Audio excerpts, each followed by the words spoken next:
Cette vidéo vous est présentée par la boutique lilojeu.ca, un service personnalisé par une équipe de passionnés d'ici.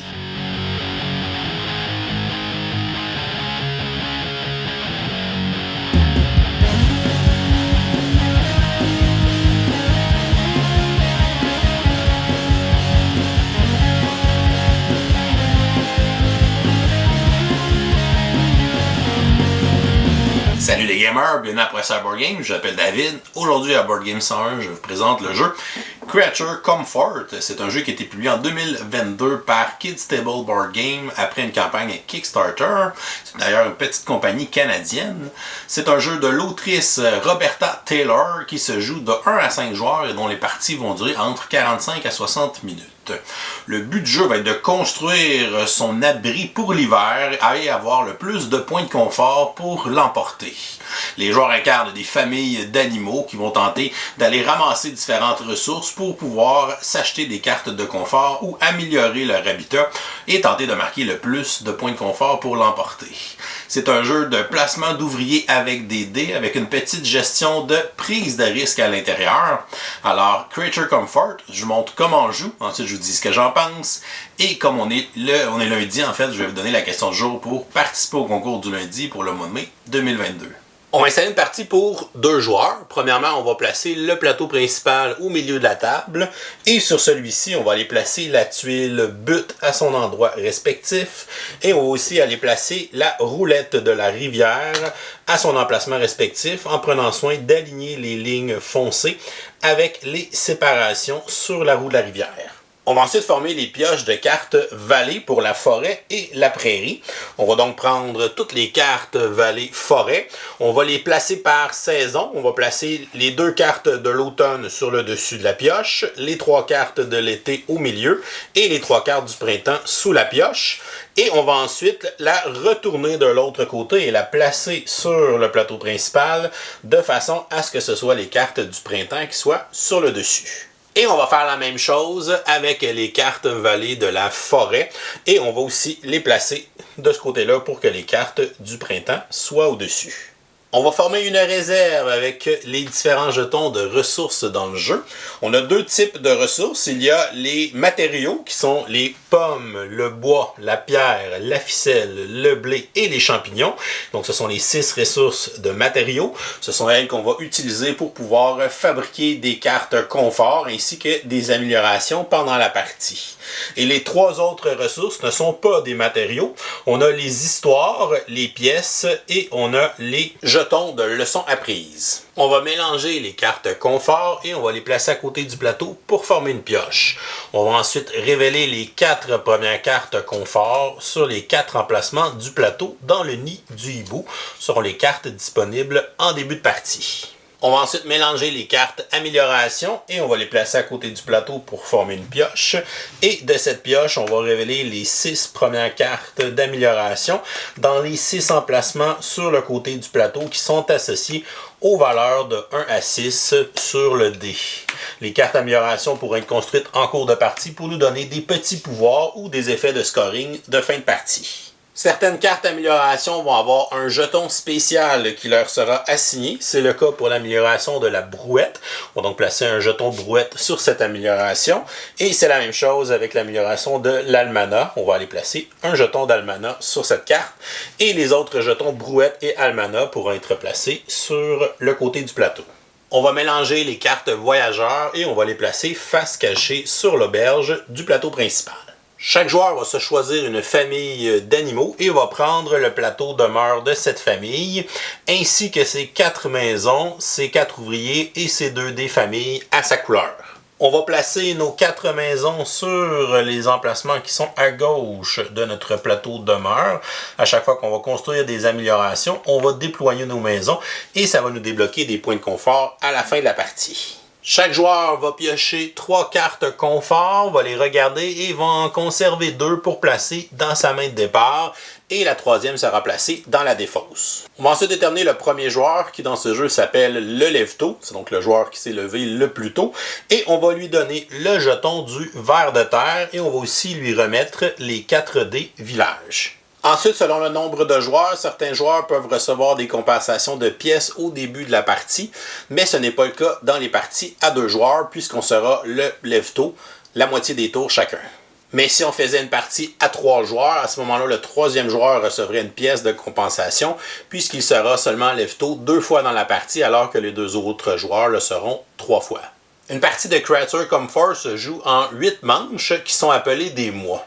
À chaque mois, on va tout d'abord retourner une carte personnage dans l'auberge qui va nous donner une action unique à l'auberge pour ce mois-ci. Ensuite, les joueurs vont lancer leurs dés de famille, donc les dés qui sont de leur couleur, pour les placer sur leur plateau de demeure. Ils vont ensuite, de façon simultanée, prendre leurs 4 ouvriers et les placer aux emplacements d'actions qui sont sur le plateau principal pour planifier les actions qu'on veut essayer de faire. Ensuite, le premier joueur va lancer les 4 dés villages et va pouvoir utiliser les 4 dés villages ainsi que ses 2 dés famille pour assigner les dés aux emplacements où il a mis ses ouvriers dans le but de répondre aux différentes contraintes qui sont demandées par les lieux qu'on veut activer. On va ensuite activer les lieux dans l'ordre de notre choix pour gagner différentes ressources, dont les matériaux. On peut acheter des cartes de confort qu'on pourra fabriquer pour nous donner des points de confort, on pourra faire des améliorations dans notre demeure pour gagner des petits pouvoirs ou des objectifs de fin de partie.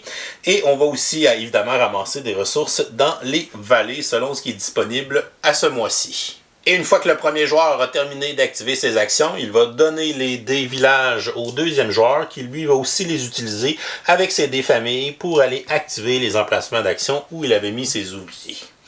Et on va jouer comme ça 8 manches de jeu qui seront dénombrées par les cartes vallées dans la forêt et dans la prairie. Et lorsqu'on aura terminé la 8e manche, le 8e mois, on va passer au décompte final des points et le joueur qui aura le plus de points de confort remportera la partie. Chaque mois se sépare en 6 phases. La première phase étant le nouveau voyageur. On va donc retourner face visible la première carte voyageur dans l'auberge. Donc ici, on aura la visite de l'Orignal pendant ce mois-ci. On va regarder sur sa carte, dans le bas de celle-ci, s'il y a un pouvoir immédiat à appliquer. Ce n'est pas le cas de l'Orignal, c'est plutôt un pouvoir de fin de mois qu'on va appliquer vraiment à la dernière phase. Et certains personnages peuvent même avoir des effets durant tout le mois. Donc durant tout le mois, on peut avoir une règle qui va changer ou qui va bonifier certains lieux d'action sur le plateau. De plus, on voit à la droite de la carte les différentes choses qu'on peut faire avec cette action si on décide d'aller placer un ouvrier et des dés à l'auberge. La deuxième phase est la phase des dés de famille. Les joueurs vont donc prendre leurs 2 dés famille, ceux qui sont à leur couleur, vont les lancer et les placer sur les 2 emplacements de leur plateau demeure. Ils vont donc connaître les résultats de ces 2 dés avant d'aller placer leurs ouvriers sur le plateau principal. On passe ensuite à la phase 3, qui est la phase de placement. C'est là que les joueurs vont prendre leurs ouvriers et qu'ils vont aller les placer de façon simultanée sur le plateau principal dans les différents emplacements qu'on retrouve sur le plateau, qui sont les emplacements ronds en bois. Donc je pourrais me placer à cet endroit-là, je pourrais me placer ici, je pourrais me placer là, et je pourrais me placer ici avec le joueur gris. Le joueur jaune le fait en même temps, donc il peut lui aussi aller placer des ouvriers au même endroit que l'autre joueur.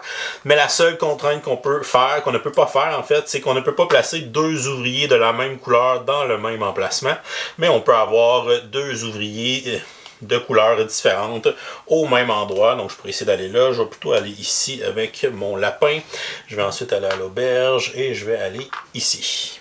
On passe ensuite à la 4e phase, qui est la phase des dés villages. Le premier joueur qui est en possession des dés villages va les prendre et les lancer, et va ensuite les placer sur la tuile but du plateau principal, en prenant soin de conserver les résultats qu'il vient d'obtenir. On passe ensuite à la 5e phase, qui est la phase de tour des joueurs. C'est là qu'on va jouer à tour de rôle, en commençant par le joueur qui est en possession du vert, qui est le jeton premier joueur, donc c'est le joueur gris, qui va prendre son tour de jeu en premier. Il va commencer par prendre ses 2 dés famille en les gardant sur les résultats obtenus, et il va les placer avec les 4 dés villages sur la butte, et ce seront les 6 dés qu'il pourra utiliser pour tenter d'activer les 4 ouvriers qu'il a placés sur le plateau principal. Le joueur va tout d'abord assigner tous les dés qu'il peut aux ouvriers pour tenter de les activer. Donc l'ouvrier ici qui est dans la vallée, dans la forêt, on a besoin d'un 5 et d'un 6 pour activer son emplacement. Donc je vais aller placer ce dé et celui-ci à côté pour remplir cette condition. Pour celui à la rivière, je dois placer un 1 ou un 6 pour activer un des emplacements d'action de ce côté de la rivière. Je vais aller envoyer mon 1 que je vais assigner à mon ouvrier. Pour mon ouvrier dans le bas, qui est à la maison du hibou, donc ça va me permettre d'obtenir soit 2 cartes de confort ou une seule. Donc je vais placer un 1 ou un 2 si je veux une meilleure action. Donc je vais aller assigner le 2. Et il me reste un 1 et un 4 pour mon dernier ouvrier. Je vais assigner mon 4 dans l'atelier, ce qui va me donner accès à plus de cartes d'amélioration. J'ai réussi à remplir toutes les conditions demandées par les emplacements où sont mon ouvrier avec seulement 5 dés, donc je n'aurai pas besoin d'utiliser mon 6e dé. Ensuite, le joueur pourra activer les emplacements où il a un ouvrier et des dés qui remplissent les conditions demandées pour gagner les bénéfices de cet emplacement. Le joueur peut activer les emplacements où il a ses ouvriers dans l'ordre de son choix. Nous allons commencer par celui qui est dans la vallée. Donc la condition ici, c'était de placer un 5 et un 6 qu'on a réussi à faire. On va donc activer l'emplacement et gagner les ressources qui sont indiquées dans le haut de la carte, c'est-à-dire 2 ressources de bois ainsi qu'une ressource de pommes. On va donc les prendre dans la réserve et le joueur va les placer sur son plateau demeure. Une fois son emplacement activé, on peut reprendre les dés famille et les remettre sur notre plateau demeure et les dés de village pourront être replacés sur la butte et on va aussi replacer l'ouvrier sur notre plateau demeure. Pour l'emplacement de la rivière, c'est l'emplacement qui me donne 2 ressources de pierre. Et pour l'activer, j'avais besoin d'un 1 ou d'un 6. J'ai réussi à placer le bon dé. Donc je peux gagner mes 2 ressources de pierre que je vais prendre dans la réserve générale pour les placer sur mon plateau demeure. Lorsque c'est fait, je vais aussi reprendre mon ouvrier que je vais placer sur mon plateau demeure et je vais replacer le dé village sur la butte. Je vais ensuite décider d'activer mon ouvrier qui est à l'atelier. J'ai placé un dé de valeur 4, ce qui veut dire que j'ai accès aux 4 premières cartes qui sont dans l'atelier. Donc je pourrais construire le champ ainsi que toutes les cartes qui sont en bas de celle-ci. Lorsqu'on exécute cette action, le joueur peut construire une carte d'amélioration parmi celles qu'il a accès en payant les ressources qui sont demandées sur le côté de la carte. Donc par exemple, si je veux construire le champ, je devrais payer 2 ressources de roche et une ressource de bois, ce que j'avais ramassé juste avant dans les différentes actions que j'ai activées. Je vais donc les remettre dans la réserve et je vais construire le champ. Lorsqu'on construit une carte avec un emplacement d'action comme le champ, on va le placer dans le haut du plateau principal à côté de la vallée, puisque c'est une action qu'on pourra activer avec des dés de famille durant la partie. Le joueur qui vient de construire cette carte va prendre sa maison la plus basse sur son plateau demeure et va le placer sur la carte pour indiquer que le champ appartient au joueur gris. Dans les prochaines phases de placement, un joueur pourra placer un dé de famille sur l'emplacement pour gagner 2 ressources de blé. Et si un autre joueur l'active, le propriétaire va gagner une ressource de blé bonus. Donc si jamais le joueur jaune allait l'activer, il va faire 2 blés et le joueur gris va en faire 1 puisqu'il est propriétaire du champ. C'est un des types de cartes d'amélioration qu'on retrouve. Les autres types, il y a les cartes d'amélioration qui donnent des points de confort en fin de partie, comme le secrétaire qui va nous donner 2 points de confort pour chaque confort lumière que les autres joueurs auront construit pendant la partie. Et on a les cartes amélioration qui nous donnent des pouvoirs pendant la partie, comme par exemple la brouette. Donc si je la construis, je vais gagner le jeton brouette. Et quand je vais aller placer mes ouvriers dans la vallée, je vais pouvoir placer la brouette avec eux pour ramener une ressource supplémentaire parmi celles que je gagne. Même s'il existe plusieurs cartes d'amélioration qui sont identiques, un même joueur ne peut jamais construire 2 cartes d'amélioration identiques.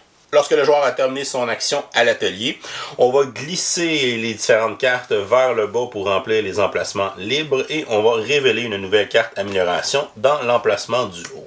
Et notre joueur va reprendre son ouvrier et va aller replacer le dé sur la butte. Comme les joueurs ne possèdent que 4 jetons maison, ils pourront faire un maximum de 4 cartes d'amélioration pendant la partie. Et pour mon dernier ouvrier qui est au nid du hibou, donc je vais l'activer puisque j'ai mis un dé. J'ai un dé de valeur 2, ce qui va me permettre d'aller piocher 2 cartes de la pioche de cartes confort pour les placer dans ma main. On va ensuite reprendre le dé et le replacer sur la butte et je vais replacer mon ouvrier dans ma zone de jeu. Si j'avais placé un dé de valeur 3 et plus, à ce moment-là, j'aurais seulement pioché une seule carte dans la pioche de cartes confort. Si jamais la pioche de carte confort est épuisée, à ce moment-là, on va reprendre la défausse, la rebrasser et la replacer pour former une nouvelle pioche. Si j'avais activé l'autre emplacement au nid du hibou à la place, celui-ci, je peux mettre n'importe quel dé et ça va me donner le droit d'aller prendre une des cartes visibles pour la placer dans ma main.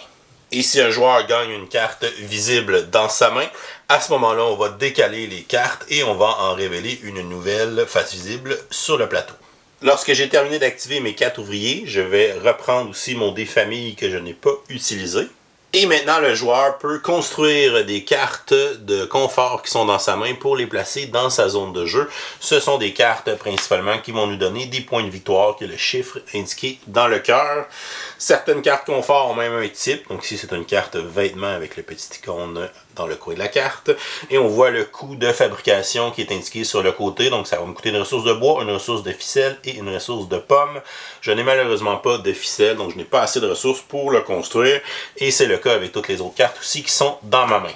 Dans ce cas-ci, je vais mettre fin à mon tour de jeu, mais avant de le faire, je dois garder un maximum de 3 cartes confort dans ma main. Comme j'en ai 4 présentement, je vais devoir en défausser une. Et ensuite, ça passe au tour du prochain joueur, donc le joueur jaune. Il va prendre ses dés familles et les placer sur la butte.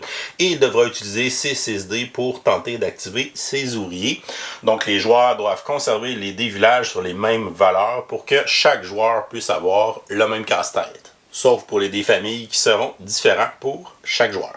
Le joueur jaune va donc assigner ses dés. Ici, pour activer cet emplacement dans la prairie, on doit avoir une suite consécutive de 3 chiffres. Donc, je pourrais mettre 4, 5 et 6, par exemple. Donc, avec ce dé-là, et c'est mes 2 dés familles, pour faire une suite consécutive de 3 chiffres. Ce qui me laisse que je n'ai plus de 4 pour activer cet emplacement. Je vais donc le laisser tomber. Je vais me concentrer sur mes autres ouvriers. Donc, celui qui est dans l'auberge, selon la valeur du dé, l'action va être différente sur la carte personnage. Donc, je pourrais essayer de faire l'action 1. Si je mets un 1 ou un 2, donc je vais aller mettre un 2 à l'auberge. Pour le marché, on peut mettre n'importe quel numéro, ça n'a pas d'importance. Donc je vais aller mettre mon 5 et il me reste un 1 que je ne pourrai pas utiliser. Je vais commencer par activer mon emplacement dans la vallée, donc avec ma suite de 4, 5 et 6. Ça va me donner 2 ressources d'histoire et une pièce que je vais prendre la réserve et placer sur mon plateau demeure. On va ensuite reprendre nos dés familles et on va placer le dé village sur la butte et on va aussi reprendre notre ouvrier. Je vais ensuite activer mon ouvrier qui est à l'auberge pour aller voir Monsieur L'Orignal. Comme j'ai mis un dé de valeur 2, je peux faire l'action qui est vis-à-vis le numéro 2, qui est la première action dans le haut, qui me permet d'échanger une pièce contre 2 matériaux différents de la réserve générale. Et je peux faire cet échange 2 fois si jamais j'ai 2 pièces. Si j'avais eu un dé de valeur 3, ça m'aurait tout simplement donné une ressource d'histoire. Et si j'avais placé un dé de valeur 4, 5 ou 6, j'aurais pu payer 2 ressources de matériaux identiques pour pouvoir gagner 2 ressources d'histoire. Et j'aurais pu faire cet échange jusqu'à 2 fois si j'avais assez de matériaux. Mais pour l'instant, on va activer l'action dans le haut. Donc, je vais aller payer la pièce que je viens tout juste de gagner. Et je vais aller me prendre 2 matériaux différents. Donc, je vais aller chercher une ressource de pierre et une ressource de bois que je vais placer sur mon plateau demeure. Et ensuite, je vais replacer le dé blanc sur la butte et je vais reprendre mon ouvrier. Et pour ma dernière action, c'est mon ouvrier qui est au marché. Donc j'ai placé un dé de valeur 5. On peut placer n'importe quel dé pour activer le marché. Il me permet de faire le nombre d'échanges que je souhaite parmi les 3 options qui sont illustrées au marché. Donc je peux échanger une pièce contre n'importe quel matériau. Je pourrais échanger 2 matériaux identiques contre n'importe quel autre matériau. Ou je pourrais échanger 3 matériaux pour gagner une pièce. Et je peux faire une combinaison de plusieurs échanges tant que j'ai les pièces et les matériaux nécessaires. Mais comme le joueur n'a pas vraiment assez de matériaux ou de pièces pour faire des échanges, je vais décider de ne pas activer mon ouvrier. Je vais donc tout simplement replacer le dé sur la butte. Comme j'ai fini d'activer mes ouvriers, je vais reprendre les ouvriers non activés, celui que je ne pouvais pas activer à cause que je n'avais pas le dé de la bonne valeur, et celui que je n'ai pas activé parce que c'était le choix de mon joueur de ne pas l'activer. Donc je vais les reprendre et les replacer dans ma zone de jeu. Mais pour chaque ouvrier non activé qu'on reprend, on va gagner un jeton de leçon apprise qu'on va aller placer dans notre zone de jeu. Ce sont des jetons qu'on pourra faire plus ou moins, plus 1 ou moins 1 sur un dé dans les prochaines phases pour pouvoir remplir les restrictions des dés. Lorsqu'on change les valeurs des dés, on va simplement placer les jetons de leçon apprise à côté des dés sur la face plus ou la face moins, dépendamment comment on veut les utiliser. On pourrait en utiliser plusieurs, donc je pourrais placer 2 jetons de leçon apprise pour faire plus 2 au résultat d'un dé. Et à la fin du tour, les jetons de leçon apprise joués seront retournés à la réserve. Et les joueurs ne peuvent pas faire plus 1 à un 6 pour le transformer en 1, et on ne peut pas faire moins 1 à un 1 pour le transformer en 6. Et finalement, mon joueur jaune peut fabriquer des cartes confort. Je vais décider de fabriquer un jouet qui va me coûter une ressource d'histoire, un de pierre et un de bois. Et on voit que cette carte me donne tout simplement 6 points de confort à la fin de la partie. Et lorsque tous les joueurs ont terminé leur tour de jeu, on va passer à la phase 6, qui est la phase de mise à jour, où on va préparer le plateau pour le prochain mois. Tout d'abord, on va défausser les cartes valises dessus dans la forêt et dans la prairie. On va les retourner dans la boîte de jeu, ce qui va révéler les nouvelles cartes pour le prochain mois. On voit qu'il y a de nouvelles restrictions avec ces nouvelles cartes. On voit ici somme de 11 ou plus avec plusieurs dés. Ici, on doit avoir 2 dés de même valeur. Et ici, on doit avoir 2 dés qui font une somme de 7. On va ensuite tourner d'un cran dans le sens horaire le cadran de la rivière. On va ensuite défausser la carte personnage de l'auberge. Il y en aura un nouveau au prochain mois. On va défausser la carte la plus à gauche des cartes confort sur le plateau. Désolé Everdale. Et on va glisser les cartes restantes et remplacer avec une nouvelle carte. On va faire la même chose avec les cartes amélioration. On va défausser celle qui est la plus basse. On va ensuite descendre toutes les cartes d'un emplacement pour en révéler une nouvelle dans l'emplacement du haut. Et on va passer le jeton de vert de premier joueur au joueur suivant. Et il va prendre aussi les dés de village qu'il va placer dans sa zone de jeu. Et ensuite, on va débuter le deuxième mois avec la première phase, un nouveau voyageur, en retournant la carte voyageur pour ce mois. On va ensuite jouer le deuxième mois, le troisième, le quatrième, le cinquième, le sixième, le septième et le huitième mois. Et à la fin du huitième mois, on va passer au décompte final des points. Premièrement, les joueurs vont retourner de l'autre côté leur plateau demeure pour avoir leur piste de score. Et si jamais ils n'avaient pas construit 4 améliorations pendant la partie, ils vont replacer les maisons sur les emplacements appropriés pour cacher les points de confort. On va débuter par compter les points de nos cartes confort. Donc j'ai réussi à construire toutes ces cartes. Ma courte pointe vaut 7 points. On peut donc prendre un de nos meeples pour le placer sur la piste de score. Ensuite, mon foulard vaut 5 points. On est donc rendu à 12. Ma luge vaut 5 points, mais elle vaut plus 2 si j'ai le foulard, ce qui est le cas. Donc ma luge vaut un total de 7 points. On est rendu à 19. Ensuite, mon garde-manger vaut 5 points, mais il vaut plus 2 pour chaque ensemble stocké d'un blé, une pomme et d'un champignon. Donc, plusieurs cartes vont avoir la notion de stocker des ressources pour augmenter la valeur de points de confort à la fin de la partie. Les ressources stockées pendant la partie peuvent être placées sur la carte ou retirées n'importe quand. Et dans le fond, celles qui vont se retrouver sur la carte à la fin de la partie, lorsqu'on est rendu dans le décompte final, vont pouvoir marquer des points bonus. J'ai donc 2 fois l'ensemble demandé pour plus 4 points. Donc mon garde-manger vaut un total de 9 points, ce qui m'amène pour l'instant à 28. Ma flûte vaut 4 points de confort, plus 2 si j'ai la mandoline, ce qui n'est pas le cas. Donc plus 4, on est rendu à 32. Ensuite, la chandelle pour 5 points, ce qui nous amène à 37. Et la soupe pour 5 points, ce qui nous amène à 42 après nos cartes confort. On va ensuite additionner les valeurs de nos cartes amélioration qu'on a fait pendant la partie. Donc si j'ai 3 pour mon parapluie, 2 pour ma brouette, 2 pour mon secrétaire et 2 pour mon champ, donc ce qui fait 3, 4, 5, 6, 7, 8, 9. On arrive donc à 51. Et on va aussi regarder si on a des améliorations qui ont des bonus de fin de partie. C'est le cas de mon secrétaire qui va me donner 2 points de confort pour chaque confort lumière que les autres joueurs ont.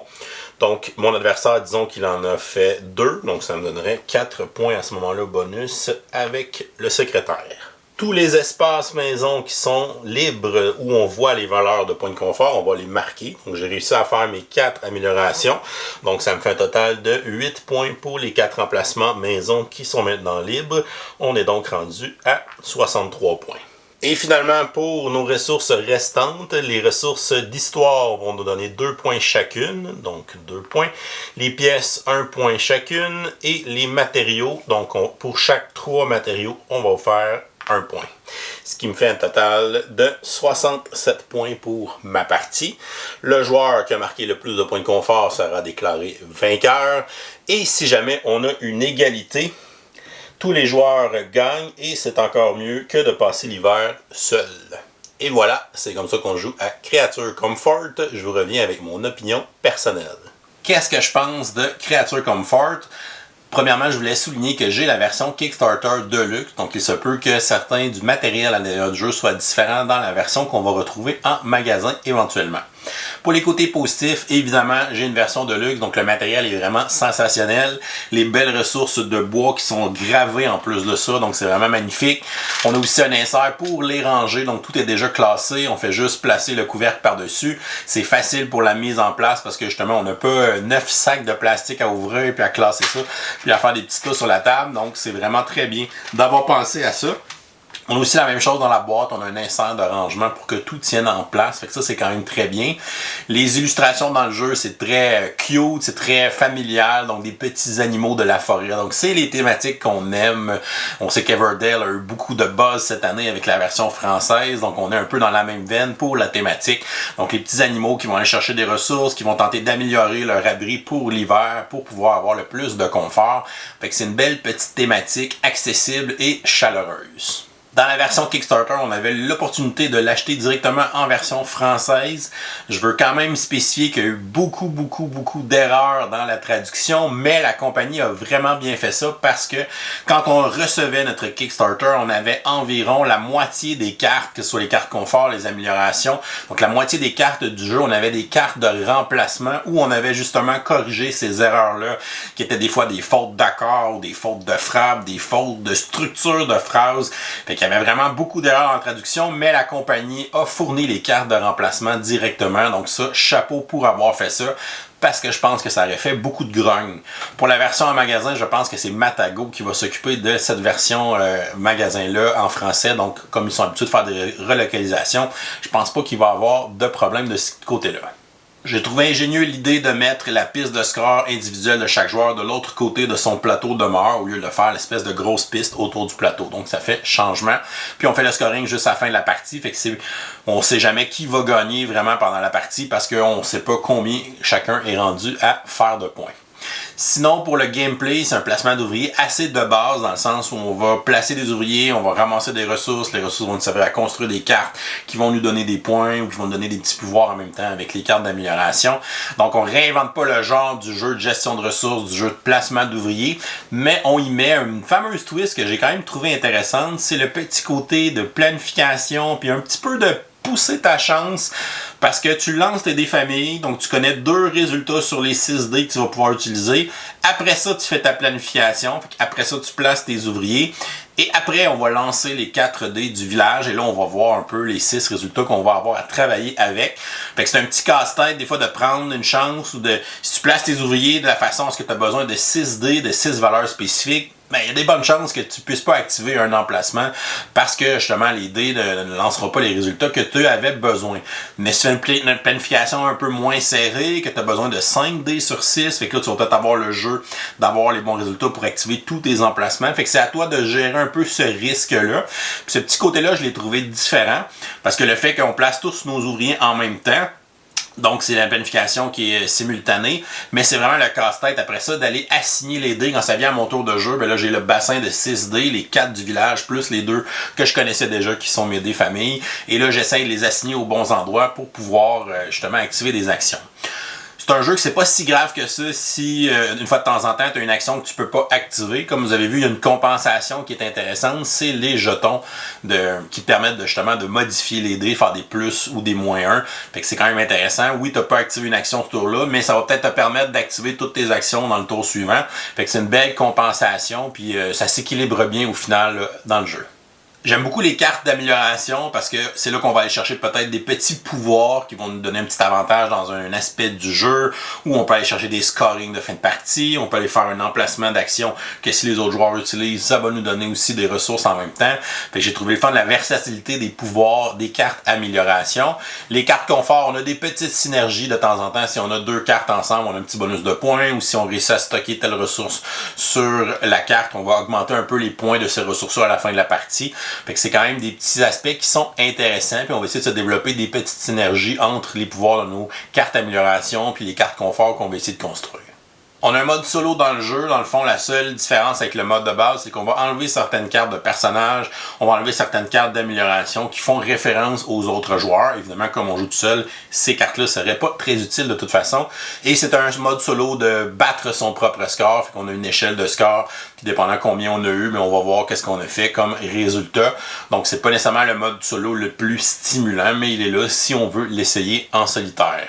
Sinon, j'ai aimé que dans ma version Kickstarter, j'ai 2 mini-extensions. Je pense pas qu'elles vont être dans la version magasin, mais peut-être qu'elles seront vendues séparément.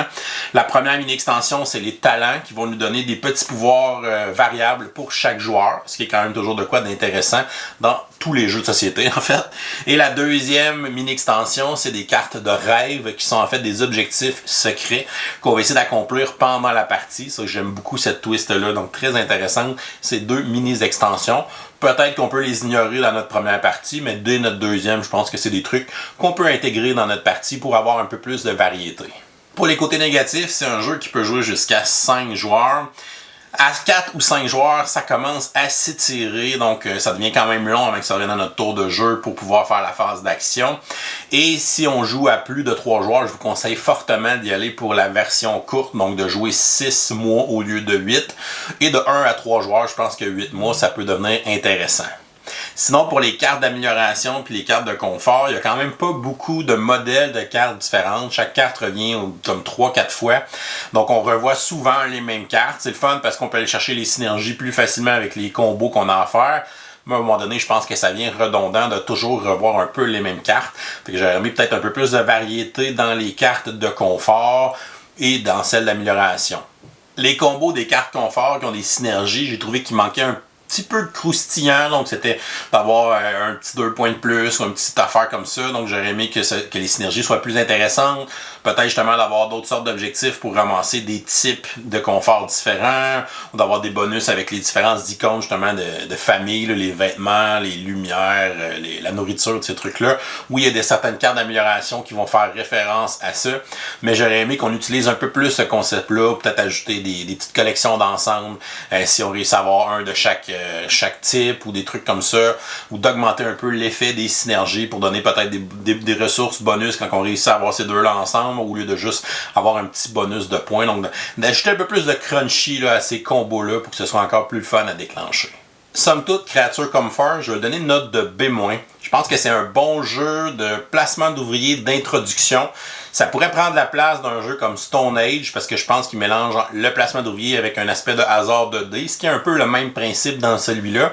Mais j'aime un petit peu mieux la planification d'action dans Creature Comfort que dans Stone Age. Fait que j'aurais peut-être davantage à le préférer là, pour pouvoir initier des nouvelles personnes au placement d'ouvriers avec ce jeu-là. C'est un jeu qui a une belle production, l'iconographie sur les cartes est claire, les règles sont faciles à prendre en main, on a du petits combos à déclencher avec les synergies des cartes, rien de très fou, mais on a des effets intéressants avec les cartes d'amélioration pour se donner des petits pouvoirs, des petits avantages qui peuvent changer d'une partie à une autre. Et avec la version Kickstarter, ben quoi, que dire des belles ressources de bois gravées et des 2 mini-extensions qui peuvent quand même ajouter une belle saveur à l'intérieur de ce jeu-là. Mais c'est pas un jeu que tu vas jouer des parties à répétition parce que je pense que c'est un jeu qu'on va rapidement faire le tour, mais qui peut être intéressant d'en avoir dans sa collection pour le jouer une fois de temps en temps ou justement pour le sortir et initier des plus jeunes ou des nouveaux joueurs au placement d'ouvriers. Je pense que c'est vraiment un bon mandat pour Creature Comfort. Et voilà, c'est tout pour aujourd'hui. Oh, c'est vrai, on est le lundi. On va donc vous donner une question du jour pour participer à nos cours du lundi. pour le mois de mai 2022 dans lequel vous pourriez gagner le jeu Paper Dungeon. Donc la question du jour est la suivante. Quel est votre jeu de placement d'ouvriers favori pour initier des nouveaux joueurs à cette mécanique? Vous nous laissez la réponse en commentaire YouTube sous la vidéo pour enregistrer votre participation. Et si vous nous supportez sur Patreon pour au moins 5$, vous aurez aussi une participation automatique à chaque lundi. Donc, bonne chance à tous pour ce nouveau concours. Et si vous n'êtes pas encore abonné à la chaîne, vous pouvez cliquer le petit bonhomme en bas ici pour vous abonner. Vous pouvez aussi nous suivre sur Facebook, Twitter ou Instagram à Professeur Board Game. Et si vous aimez le contenu qu'on fait, vous pouvez nous supporter sur notre campagne Patreon, ce qui vous donne aussi accès à notre beau serveur Discord. Je vous souhaite à tous une excellente fin de journée et continuez de gamer.